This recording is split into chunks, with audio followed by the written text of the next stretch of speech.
भाई तुझे पता है मेरी बहन की शादी हो रही है।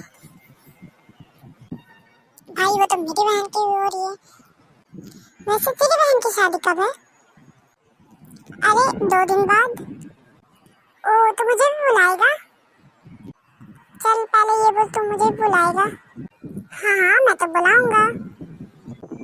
ओ तो चल तुम्हारे यहाँ बता क्या क्या है तेरी बहन की शादी में खाने के लिए।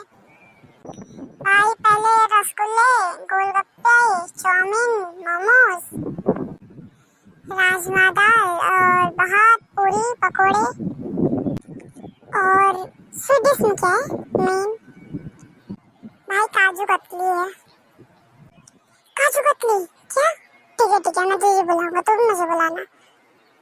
पक्का मुझे बुलाएगा ना? वादा कर ले, देख बाद में तो मुकरना मत। भाई वादा। भाई वैसे तेरी बहन की शादी कब है? 6 साल बाद है यार भाई।